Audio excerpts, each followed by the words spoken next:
आज आपण इयत्ता 5वीचा उदाहरण संग्रह 51 सोडवणार आहोत। उदाहरण संग्रह 51 सोडवण्यापूर्वी आपण त्रिमितीय वस्तू आणि द्विमितीय वस्तू म्हणजे काय ते शिकणार आहोत। आता द्विमितीय वस्तू म्हणजे काय, तर हा आहे कागद। या कागदाला फक्त लांबी आणि रुंदी आहे। हा कागद फक्त लांब आणि रुंद आहे। उंच आहे का? नाही। अगदी त्याची उंची मोजता सुद्धा येणार नाही असा तो पातळ आहे। म्हणजे हा कागद द्विमितीय आहे। याला दोनच मिती आहेत, एक लांबी आणि एक रुंदी। नंतर या वहीवर काढलेल्या आकृत्या, या आकृत्या फक्त लांब आणि रुंद आहेत। यांना उंची आहे का? उंची नाही, फक्त लांबी आणि रुंदी आहे। नंतर कागदावर काढलेली चित्रे ही फक्त लांब आणि रुंद असतात। यांना उंची असते का? नाही, सपाट कागदावरती काढलेली असतात। या सगळ्यांना काय म्हणायचं? द्विमितीय वस्तू, ज्यांना फक्त लांबी आणि रुंदी असते। आता त्रिमितीय वस्तू म्हणजे काय, तर हा आहे ठोकळा। पहा, या ठोकळ्याला लांबी आहे, रुंदी आहे आणि उंची सुद्धा आहे। म्हणजे याला 3 मिती आहेत, एक लांबी, दुसरी रुंदी आणि तिसरी म्हणजे उंची। म्हणजे हा ठोकळा काय आहे? त्रिमितीय वस्तू आहे। मग आपली पाण्याची बाटली, कपाट, पुस्तक, वही या सगळ्या वस्तू काय आहेत? त्रिमितीय वस्तू आहेत। आता आपण सोडवूया उदाहरण संग्रह। पहिला प्रश्न आहे, सुरुवातीला ठोकळ्यांच्या रचना दिल्या आहेत, त्यापुढे त्यांची द्विमितीय दृश्ये दिली आहेत। प्रत्येक दृश्य समोरून, बाजूने किंवा वरून दिसणारे असे कोणत्या प्रकारचे आहे ते ओळखा। इथं ठोकळ्याच्या रचना आपल्याला दिल्या आहेत। अशा प्रकारे 3 ठोकळे रांगेत ठेवलेले आहेत। आता द्विमितीय म्हणजे आता एकाच बाजूने आपण हा ठोकळा पाहिला तर फक्त आपल्याला याची फक्त लांबी आणि रुंदी दिसते, उंची दिसत नाही। मग हा ठोकळा पहा। आता अशा प्रकारे हे 3 ठोकळे केव्हा दिसतील? कोणत्या बाजूने पाहिल्यावर? समोरून। ठोकळ्याची फक्त ही आणि ही तिन्ही ठोकळ्यांची फक्त एक बाजू आपल्याला समोरून पाहिल्यावर दिसणार आहे। अशा प्रकारे आपण हा ठोकळा समोरून पाहिला तर त्याची फक्त ही बाजू, अजून एखादा बाजूचा ठोकळा आणि अजून एखादा ठोकळा म्हणजे 3 चौकोन फक्त आपल्याला दिसणार आहेत। म्हणजे हे दृश्य आपल्याला समोरून दिसणार आहे, म्हणून आपण इथे लिहिणार अशा प्रकारे 3 ठोकळे ठेवले असता ही असे दिसले तर ते आपल्याला समोरून दिसणार आहेत।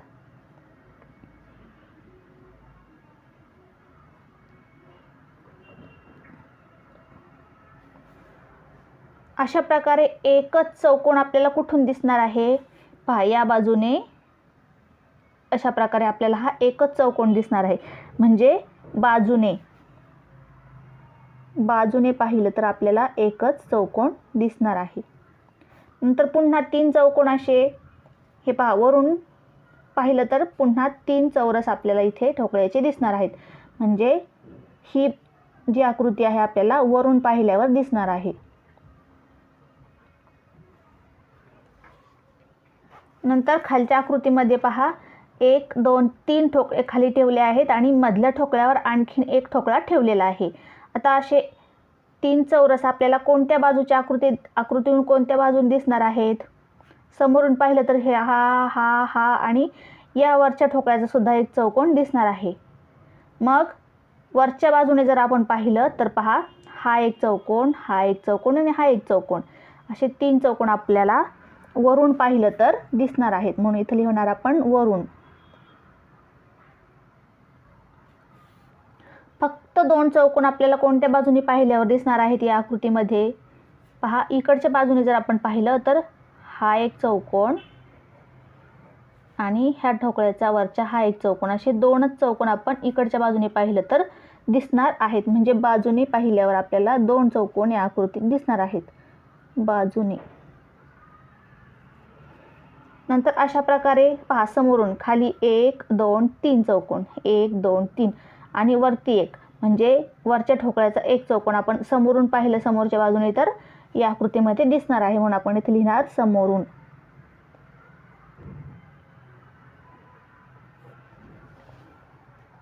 खालच्या आकृतीमध्ये 1 2 3 4 ठोकळे खाली ठेवलेत आणि या कोपऱ्यातल्या ठोकळ्यावर आणखी एक ठोकळा वरती ठेवलेला आहे.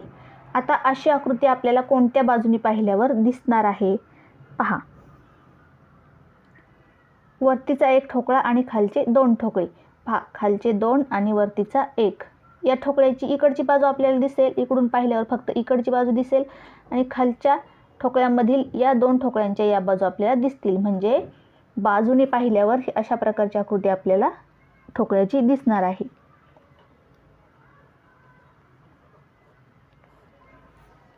नंतर वरती एक ठोकळा आणि खाली 2 ठोकळे पहा. हे खाली 2 ठोकळे आणि याच्या वरती हा एक ठोकळा आहे. त्याची समोरची बाजू, ही एक बाजू, ही एक बाजू आणि एक बाजू. आपण समोरून पाहिल्यावर या बाजू आपल्याला दिसणार आहेत, म्हणून आपण इथे लिहिणार समोरून.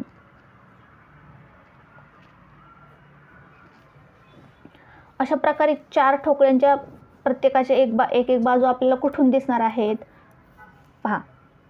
ही एक बाजू 1 2 3 आणि या ठोकळ्याची वरची बाजू वरून पाहिल्यावर आपल्याला अशा प्रकारे आकृती दिसणार आहे, म्हणून आपण इथे लिहिणार वरून.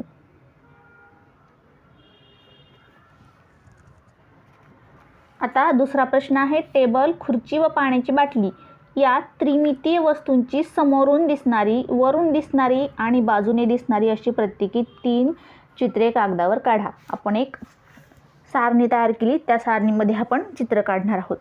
टेबल पहा. समोरून आपल्याला टेबल कसा दिसतो ते काढायचं आहे.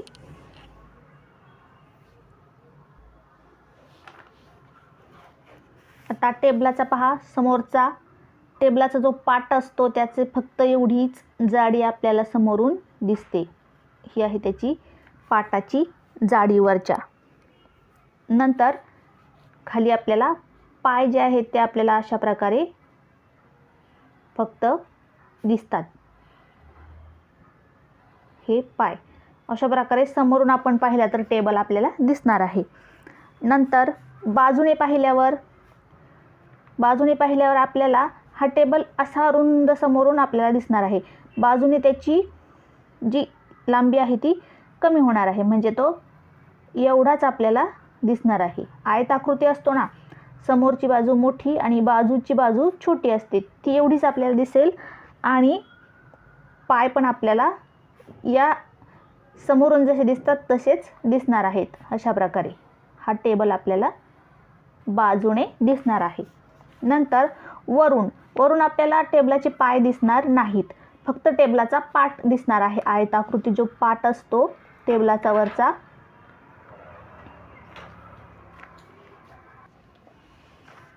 अशा प्रकारे फक्त वरून आयत आकृती पाट आपल्याला फक्त हा टेबलाचा वरून दिसणार आहे.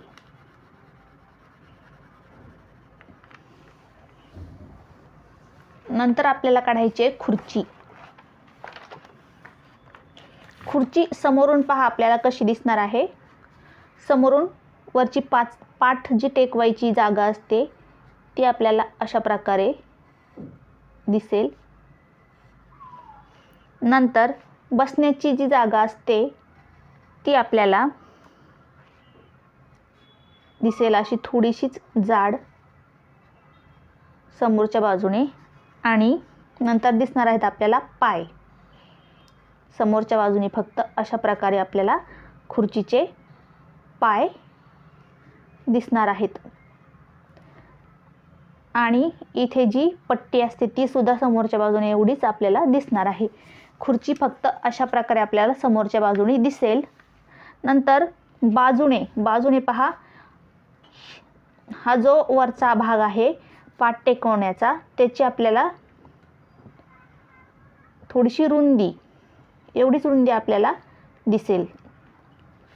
नंतर हा पाट आहे, समोरून जी एवढी दिसते तेवढीच आपल्याला बाजूने अशी रुंदी त्याची दिसणार आहे.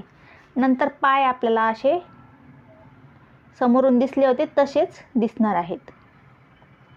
आणि हा मधला जोडलेला भाग पट्टीचा हा एवढा आपल्याला दिसणार आहे. म्हणजे एका बाजूने पाहिली तर खुर्ची आपल्याला अशी दिसणार आहे. आणि वरून जर आपण खुर्ची पाहिली तर फक्त आपल्याला बसण्याचा जो भाग आहे, आपण त्या बसतो तो पाठ फक्त आपल्याला असा आयताकृती मोठा दिसेल आणि वरचा भाग थोडासा फक्त अशा प्रकारे पट्टी आणि ही वरची, हे बसण्याच्या भागाची ही जी वरची जी रुंदी आहे ती आपल्याला फक्त एवढी थोडीशी दिसणार आहे. म्हणजे वरून पाहिले तर आपल्याला अशा प्रकारे खुर्ची दिसणार आहे. खालचे पाय आपल्याला खुर्चीचे दिसणार नाहीत.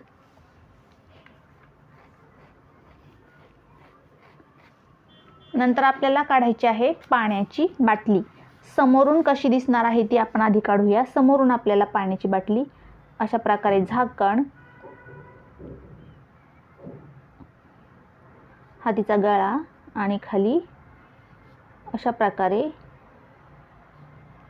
ही पाण्याची बाटली आपल्याला दिसणार आहे. नंतर बाजूने पाहिली तरी पण पाण्याची बाटली गोलच असते. बाजूने सुद्धा आपल्याला ती पाण्याची बाटली समोरून जशी दिसते तशीच सेम दिसणार आहे, सारखी दिसणार आहे. आता वरून पाहिली असता आपल्याला वरून फक्त त्या पाण्याच्या बाटलीचं झाकण दिसणार आहे,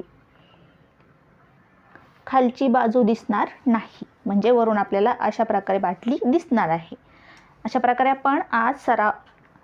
प्रकारे आज आपण उदाहरण संग्रह 51 सोडवला. यानंतरचे उदाहरण संग्रह पाहण्यासाठी आपल्या चॅनलला सबस्क्राईब करा. व्हिडिओ आवडल्यास व्हिडिओला लाईक करा.